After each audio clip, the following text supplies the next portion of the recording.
Welcome back सी के series में।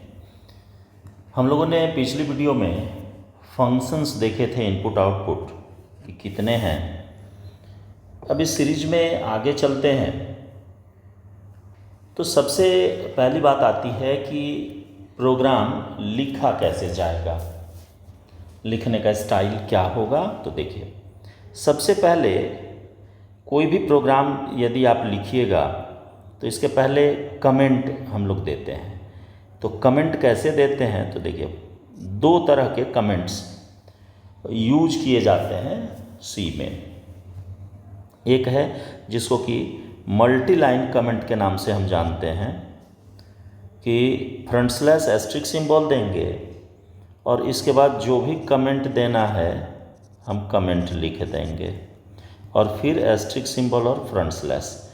तो इसमें क्या होगा कि यदि 4-5 लाइन भी है तो शुरू में हम इसको यूज करेंगे और लास्ट में इसको दे देंगे। तो इससे होगा क्या कि वो पूरा लाइन एक ही साथ कमेंट के रूप में आ जाएगा। कमेंट लाइन किसको कहते हैं, तो देखिए कमेंट लाइन का मतलब होता है कि जिसको कंपाइलर कन्वर्ट नहीं करे, यानी कि उसको कंपाइलर क्या करता है, उस कोड को इग्नोर कर जाता है, तो उसको कमेंट कहते हैं। एक तो तरीका ये होता है कमेंट देने का। दूसरा तरीका होता है कि सिंगल लाइन कमेंट कहते हैं उसको। तो सिंगल लाइन कमेंट में आप 2 बार फ्रंट स्लैश दे दीजिए। तो फ्रंट स्लैश देने के बाद आप कमेंट लिख सकते हैं। तो ये पूरा लाइन एक लाइन के लिए होता है, यानी कि हर एक लाइन के शुरू में आपको डबल फ्रंट स्लैश देना पड़ेगा कमेंट के लिए। तो ये हो गया कमेंट की बात। कमेंट के बाद हम लोग लिखते हैं हैश और इंक्लूड, और इसके बाद एंगुलर ब्रैकेट में हेडर फाइल, और तब एंगुलर ब्रैकेट को क्लोज करते हैं। तो देखिए हैश जो है इसको हम लोग क्या कहते हैं, प्री प्रोसेसर, और इंक्लूड यहाँ हो गई डायरेक्टिव। तो दोनों मिलकर के क्या हो गया, प्री प्रोसेसर डायरेक्टिव, जो कि इंक्लूड किए रहता है किसको, हेडर फाइल को।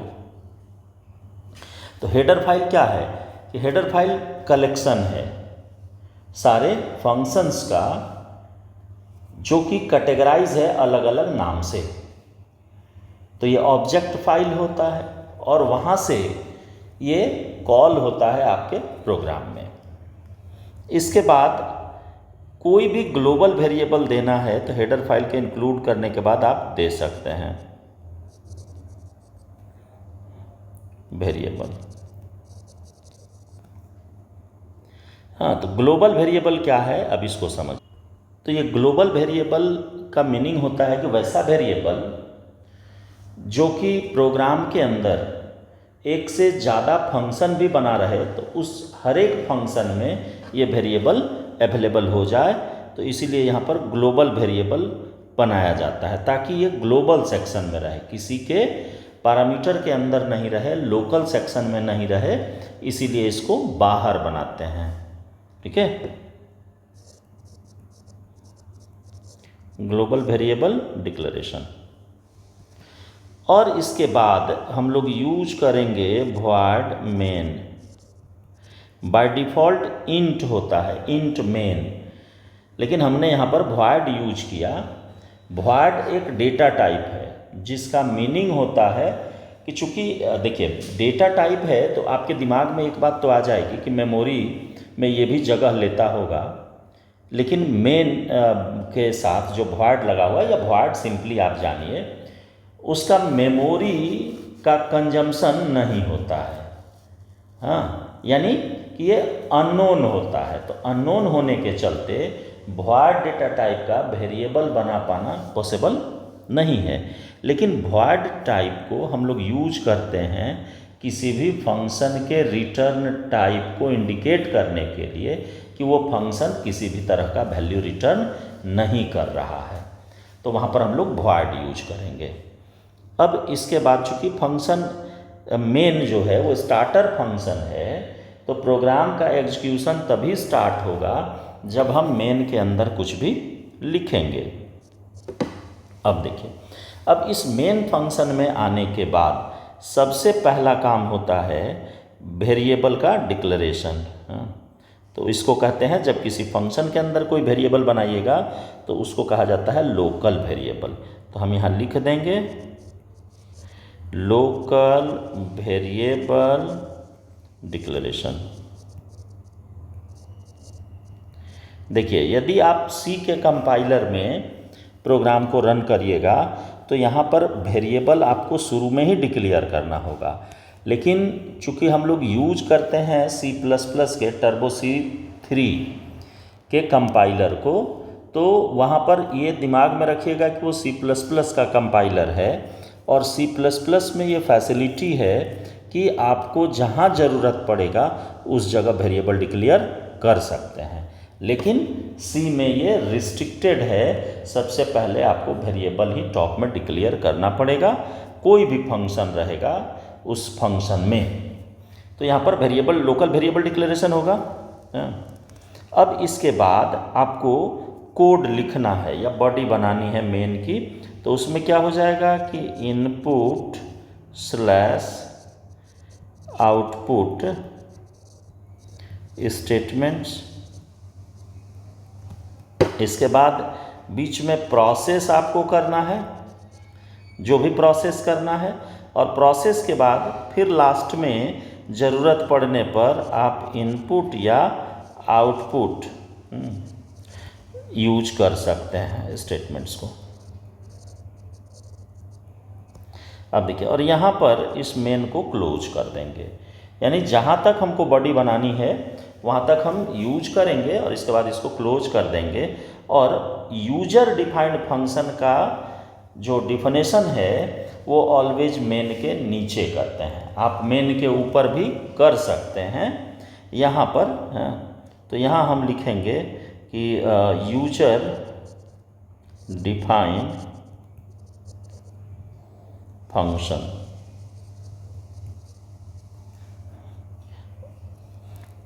अब यहाँ पर उसका आर्गुमेंट हो जाएगा। अब जैसे भी रहे, जिस भी तरह का फंक्शन रहे, ये body of UDF user defined function, और लास्ट में इसकी क्लोजिंग होती है। तो जब आप सी में कोई भी प्रोग्राम लिखिएगा तो पूरे प्रोग्राम का जो स्ट्रक्चर होगा वो इसी पर बेस्ड होगा। यानी देखिए, यहाँ पर 2-3 चीज़ें आपको याद रखनी है कि हेडर फाइल को इंक्लूड करना ही करना है, ग्लोबल वेरिएबल की आवश्यकता होगी तो डिक्लेयर करेंगे, अदरवाइज कोई नेसेसरी नहीं है कि हमको बनाना। ग्लोबल वेरिएबल को यदि हम नहीं भी डिक्लेयर करेंगे तो ज़रूरत नहीं है, तो क्यों डिक्लेयर करेंगे, बेकार में मेमोरी का कंजम्पशन होगा। इसके बाद देखिए, मेन फंक्शन को देना नेसेसरी है। अब इस मेन फंक्शन के साथ यदि आप इंट मेन लिखते हैं तो ये याद रखिएगा कि जहाँ ये कर्ली ब्रेस आप क्लोज कर रहे होते हैं, इसके पहले रिटर्न 1 या 0 कुछ भी लिखना पड़ेगा।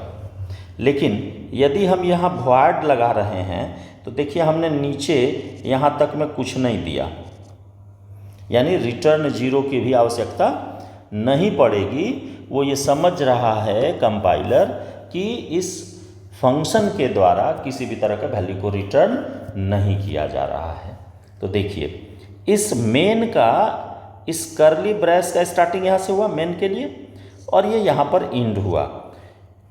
तो ये भी बात आपको ध्यान में रखनी है कि मेन का कर्ली ब्रेस ओपन और क्लोज, कि मेन के बाद कर्ली ब्रेस ओपन होगा और प्रोग्राम जहाँ पर एंड करेगा वहाँ पर मेन का कर्ली ब्रेस क्लोज होगा।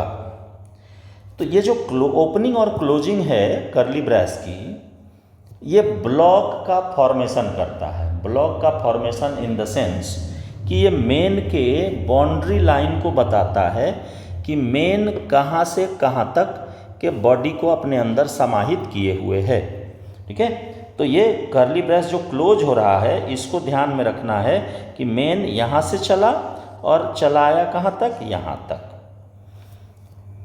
अब इसके बाद जब मेन में आप आ गए तो मेन में आने के बाद सबसे पहला काम करना है कि जितने भी वेरिएबल्स हैं उन सारे वेरिएबल्स को आप डिक्लेयर कर लीजिए। सबसे पहले पूरे मेन के अंदर जितना भी वेरिएबल लगेगा, जो भी जिस भी तरह का प्रोग्राम आप बना रहे हैं उस तरह के सारे प्रोग्राम्स के अंदर यूजेबल वेरिएबल्स हैं, उन सारे को आपको सबसे टॉप में डिक्लेयर करना है। और देन इनपुट आउटपुट का ऑपरेशन उसके बाद होगा, और इनपुट आउटपुट के बाद यानी कि जब वैल्यू हमको मिल जाएगा तो उस पर क्या ऑपरेशन करना है, ये प्रोसेस के अंदर आ गया। और आफ्टर प्रोसेसिंग हम उसके रिजल्ट को क्या करेंगे, प्रोड्यूस करेंगे यूजर के सामने। तो प्रोड्यूस करेंगे तो फिर हमको आउटपुट स्टेटमेंट के लिए प्रिंटफ को यूज करना पड़ेगा, या जो भी आप आउटपुट स्टेटमेंट यूज कर रहे हैं, तो फिर हमको इनपुट आउटपुट का प्रोसेस लास्ट में भी करना ही पड़ता है। जब हम फंक्शन जान लेंगे कि यूजर डिफाइंड फंक्शन क्या है या फंक्शन क्या है, तब फिर बात आएगी यूजर डिफाइंड फंक्शन की। तो अभी हम लोग इस यूजर डिफाइंड फंक्शन पर उतना फोकस नहीं करेंगे। ये जैसे ही फंक्शन में हम लोग पहुँचेंगे तब उसके बाद इसकी बात करेंगे। ये पूरा चैप्टर है, तो वहाँ पर पहुँचेंगे तो देखेंगे। अब देखिए सबसे मेन इस मेन फंक्शन के बाद या प्रोग्राम के स्ट्रक्चर के बाद कि प्रोग्राम लिखा कैसे जाएगा, ये तो ठीक है, समझ में बात आ गई कि हाँ इसमें ऐसे लिखा जाएगा, ये चीज़ देना है। लेकिन एक्चुअल इम्प्लीमेंटेशन कैसे होगा, इसको अब देखते हैं। अब देखिए प्रोग्राम को स्टार्ट करते हैं, कैसे प्रोग्राम लिखा जाएगा। तो सपोज कीजिए कि आपको 2 नंबर लेना है और उस दोनों नंबर के वैल्यू को जोड़ करके डिस्प्ले कराना है, यानी कि सम ऑफ 2 इंटीजर्स। तो सबसे पहले हम क्या करेंगे कि फ्रंट स्लैश एस्ट्रिक सिंबल, और यहाँ पर कमेंट में डाल दीजिए सम ऑफ 2 इंटीजर्स, ये आप दे दीजिए। तो सबसे पहले क्या हो गया, आपका कमेंट हो गया। कमेंट के बाद आप देखिए सबसे पहला लिखना है हैश इंक्लूड stdio.h। ये याद होगा जिस दिन प्रिंटफ और स्कैनफ बताए थे, तो प्रिंटफ और स्कैनफ में आपको बताए थे कि ये इसका डिफिनेशन जो है वो किस हेडर फाइल के अंदर है, stdio.h के अंदर। इसलिए सबसे पहले इसको रखा। रखने के बाद अब इसके नीचे आप आ जाइए और आकर के यहाँ लिखिए void main, और मेन के नीचे देखिए ओपनिंग क्लोजिंग पैरेंथेसिस देना जरूरी है, ये फंक्शन को रिप्रेजेंट करता है। और इसके नीचे कर्ली ब्रैस ओपन होगा। तो जिसका कर्ली ब्रैस ओपन होगा, थोड़ा सा बात को ध्यान दीजिएगा, तो जैसे इसका हम कर्ली ब्रैस ओपन कर रहे हैं इस जगह, तो यहाँ पर सेमीकोलन नहीं पड़ेगा, ठीक है। यानी जिसकी बाउंड्री शुरू कर रहे हैं तो उस बाउंड्री को हम टर्मिनेट नहीं कर सकते। सेमीकोलन का नाम क्या है, टर्मिनेटर है, तो इसको हम टर्मिनेट नहीं कर सकते हैं। तो ये आपको दिमाग में रखना है। अब आइए आगे, तो हमको ये क्या करना है कि सम करना है किसका, 2 इंटीजर का। तो हम यहाँ पर लिखेंगे सबसे पहले इंट और a, b 2 नंबर हो गया। अब चूँकि सम करना है तो हम रखेंगे जोड़ करके कहीं, तो इसके लिए एक वेरिएबल हम ले लेंगे सम नाम से।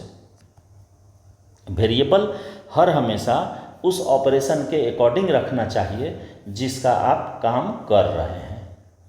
तो यहाँ पर अब इसके बाद हमको मांगना है क्या, a और b का वैल्यू। तो हम यहाँ लिखेंगे printf, ये \n है, enter the value for a and b, और सेमीकोलन दे दिए। स्कैनफ %d और %d देंगे। 2 बार %d इसलिए दिए क्योंकि a और b दोनों में हमको इनपुट लेना है, और वो दोनों कैसा है, इंटीजर टाइप का है। तो इंटीजर का फॉर्मेट स्ट्रिंग होता है %d। अब यहाँ पर address of a, address of b, तो उसी सीक्वेंस में दिए जैसे हमको इनपुट लेना था। अब इसके नीचे सम में आ जाएंगे और sum equal to A plus B, यानी ए और बी दोनों को जोड़ करके उसका जो वैल्यू होगा वो पुट कर दिए किसमें, सम नाम के वेरिएबल में। अब ये जब दोनों का वैल्यू आ गया सम हो करके, तो यहाँ पर हम लिखेंगे आउटपुट देना पड़ेगा, तो यहाँ लिखेंगे सम इक्वल टू, और फॉर्मेट स्ट्रिंग भी होगा %d, और इसमें हम लिख देंगे यहाँ पर सम को। तो सम को जैसे ही आप लिखेंगे तो इन प्लेस ऑफ %d, हाँ, ये जो अपना सम का वैल्यू है वो आ जाएगा, और लास्ट में हम यहाँ कर्ली ब्रेस क्लोज कर देंगे। अब इस प्रोग्राम को आप कंपाइल और रन दोनों करना चाहते हैं, तो इसके लिए आपको टर्बो सी में प्रेस करना होगा, किसके साथ है, कंट्रोल, हाँ, कंट्रोल प्लस F9, ये हो जाएगा कंपाइल प्लस रन दोनों।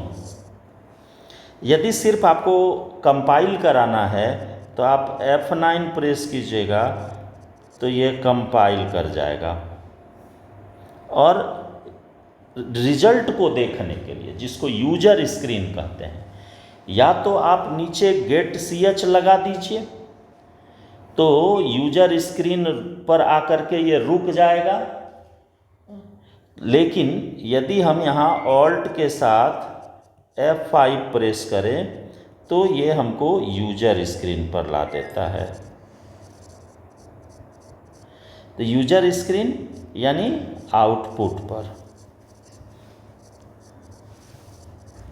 उसको क्या कहेंगे, आउटपुट स्क्रीन कहते हैं। तो ये आउटपुट स्क्रीन पर आपको पहुंचा देगा, जो रिजल्ट आया होगा वो आपके सामने होगा, यानी आपको वो दिख जाएगा। अब देखिए, आप आसानी से इसको आप कर सकते हैं।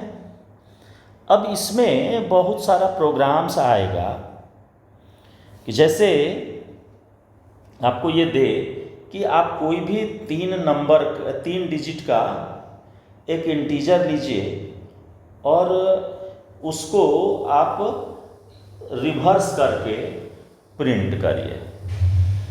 रिवर्स माने समझ रहे हैं, उस नंबर को पलट देना है। तो अब मान लीजिए कि 3 डिजिट का नंबर है, तो हम सिंपली लिखेंगे write a program to input any 3 digit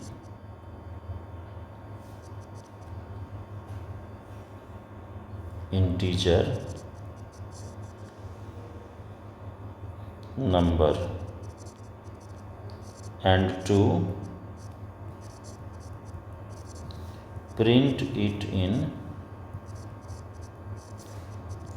reverse order। माने फॉर एग्जांपल मान लो 125 लिखे, तो इसको जब हम रिवर्स करेंगे तो कितना हो जाएगा, 521। तो कैसे करेंगे इसको अब आप देखिए।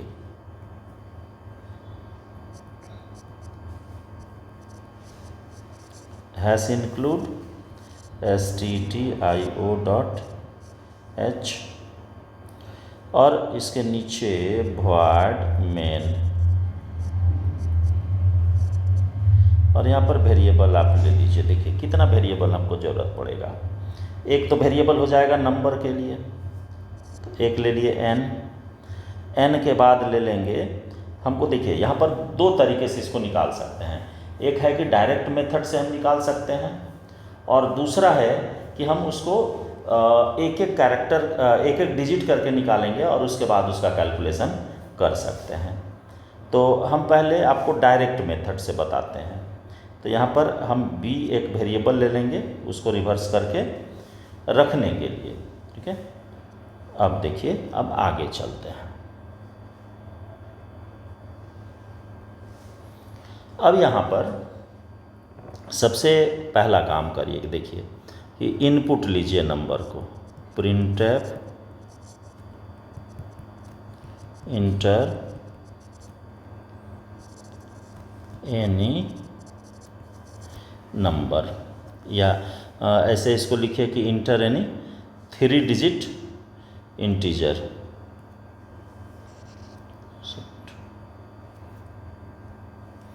3 डिजिट इंटीजर।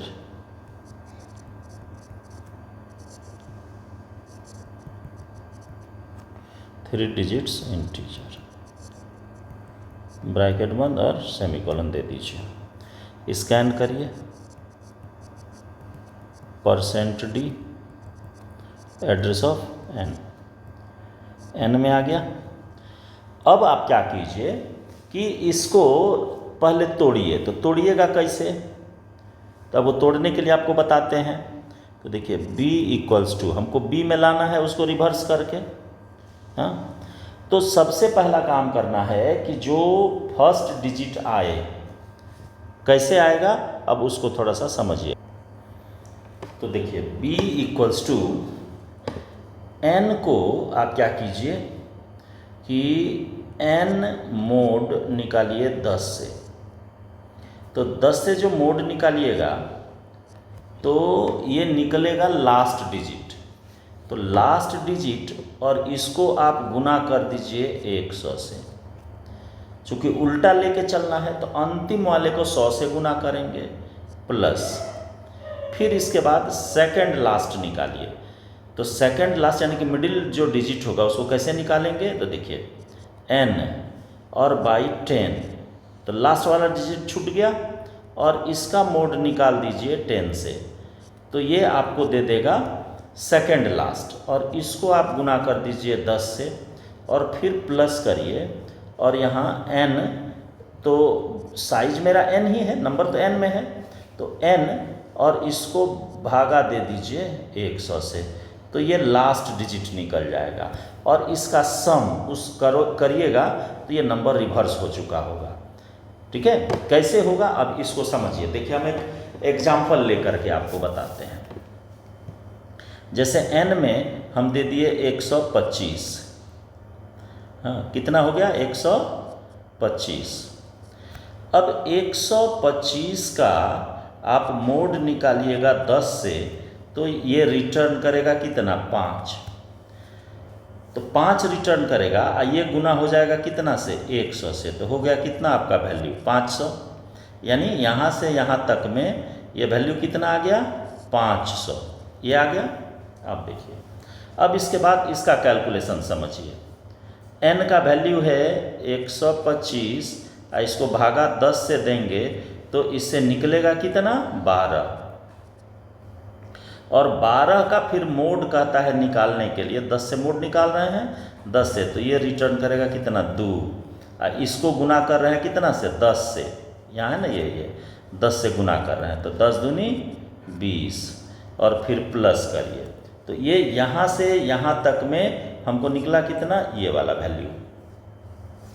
अब n को यानी 125 को आप भाग दीजिएगा 100 से, तो बराबर कितना निकलेगा 1। तो यहाँ से यहाँ तक में क्या आया इसका रिजल्ट 1। अब आप इस तीनों को जोड़िए, देखिए 500 प्लस 20 और प्लस 1 बराबर 521 आया। तो यही तो हम आपको बता रहे थे कि कोई भी नंबर लीजिए 3 डिजिट का और उसको रिवर्स करना है। तो अब यहाँ पर यदि हम b को प्रिंट कर दें तो देखिए तो मेरा सॉल्यूशन निकल गया। printf \n है, नंबर इन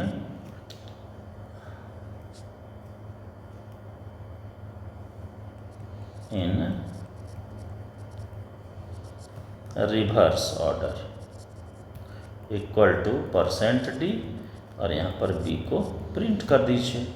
बस यही तो प्रोग्राम है। तो इसमें आपको सोचना पड़ेगा, नहीं सोचिएगा तो प्रोग्राम का सॉल्यूशन आप नहीं निकाल पाइएगा। तो ये जो हम यहाँ पर लिखे ना, ये वाला पार्ट जो लिखे, ये इसको हम लोग कहते हैं ड्राई रन कराना। कि कैसे कैसे हुआ, तो हम फॉर्मूला यहाँ पर बैठाए, उसका कैलकुलेशन आपको करके दिखाए कि देखिए यहाँ ये करेंगे तो इतना होगा इतना होगा। ये रिजल्ट जब आपको निकालने के लिए आ जाएगा तो आपसे प्रोग्राम के बीच में गलती होने का कोई चांस ही नहीं है। और यदि आप ड्राई रन अपने प्रोग्राम को नहीं करा सकते हैं तो आप गलत भी लिखिएगा तो आपको सही ही दिखेगा कि नहीं यह मेरा सही है, ऐसा ही होता है। अब देखिए, अब इसमें और भी ट्विस्टेड प्रोग्राम्स हैं, लेकिन चूंकि वीडियो लंबी हो जाएगी, 25 मिनट 26 मिनट की वीडियो हो गई, तो अगली जो वीडियो आएगी ना उसमें प्रोग्राम बेस्ड वीडियो होगी। आपको कुछ प्रोग्राम्स मैं बताऊंगा, ये तो मेन और मेन को कैसे अप्लाई करते हैं इसकी बात मैंने इस वीडियो में किया। अगली वीडियो में प्रोग्राम से रिलेटेड होगी, एक एक दो दो प्रोग्राम करके मैं एक साथ कंबाइन करके आपको बताऊंगा। तो मिलते हैं अगली वीडियो में।